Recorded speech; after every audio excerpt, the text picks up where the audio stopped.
अच्छा, कुछ प्लान्स ना एकदम से बनते हैं। पापा ने मुझसे कहा कि मैं कल सुबह निकल रहा हूँ टिहरी के लिए। मैंने बोला आप अकेले नहीं जाओगे, मैं भी साथ चलूँगी और मम्मी भी मेरे साथ चल दी। पहले हम पहुँच गए थे ऋषिकेश क्रॉस करते ही माँ भद्रकाली के मंदिर, जिसको बस देखकर ही दिल खुश हो जाता है।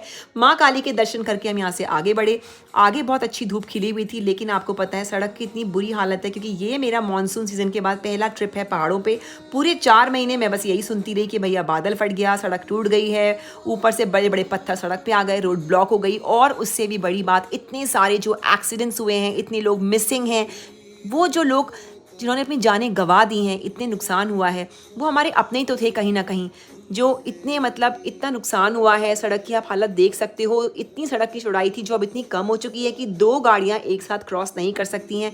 पता नहीं सड़क ठीक कब होगी ये, लेकिन सड़क की हालत बहुत ही ख़राब थी और अभी भी इतना मलबा पड़ा हुआ है जिसको उठाने के लिए आई थिंक जो लेबर अभी काम कर रही है वो शायद कम पड़ेगी और लेबर वहाँ पे जब आएगी तब धीरे-धीरे ये सड़क साफ़ होगी।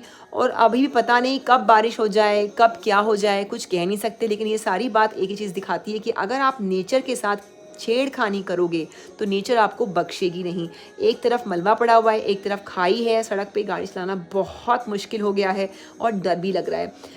इतना कुछ देखने के बाद जब मैं आगे बढ़ी तो ये ऊपर चोटी पर है कुंजापुरी माता का मेन मंदिर, जो कि उनका हेड ऑफिस है, जहाँ पर एक्चुअली में मेन मंदिर है, माता रानी विराजमान है। लेकिन जो नीचे का मंदिर है वो एक इसलिए बनाया गया है कि जो लोग ऊपर दर्शन नहीं कर पाते हैं वो यहाँ से दर्शन करके निकल जाते हैं आगे को। जैसे कि हम लोग, जो लोग कभी बहुत जल्दीबाजी में होते हैं, जैसे हम लोग कहीं जा रहे हैं, जल्दी में हैं, तो हम यहाँ से माँ के दर्शन करते हैं और दर्शन करके माँ को प्रणाम करके हम यहाँ से आगे चल देते हैं। लेकिन मैं ऊपर मेन मंदिर में भी गई हूँ, वो भी बहुत सुंदर है।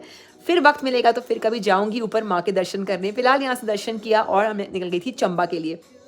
चंबा में काफ़ी अच्छी धूप खिली हुई थी, लेकिन सुबह से हम निकले हुए हैं, हमारी पेट की और पीठ की बैंड बज चुकी थी, बहुत भूख लगी थी। हमने फिलहाल को लिए कुछ चिप्स वगैरह, पापा अपने काम को चले गए थे, मम्मी मैंने खाए थे कुछ चिप्स और धूप इतनी अच्छी खिली हुई है। लेकिन शाम को मौसम एकदम चेंज हो गया था, लोगों ने स्वेटर्स पहने हुए थे, ठंडी हवा चल रही है।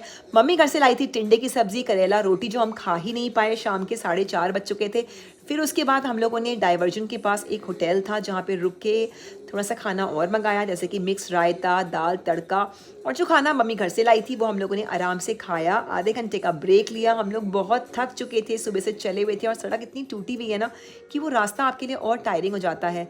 उसके बाद वहाँ से खा पी के हम जब निकल रहे थे, मुझे ध्यान आया कि यार बच्चे वेट करेंगे, मम्मा गई है, कुछ तो लेके आएगी। तो मैंने कुछ आम पापड़, कुछ चिप्स, चॉकलेट बच्चों ने ले लिया। लगे हाथों मैंने अपने लिए भी एक चॉकलेट ले ली।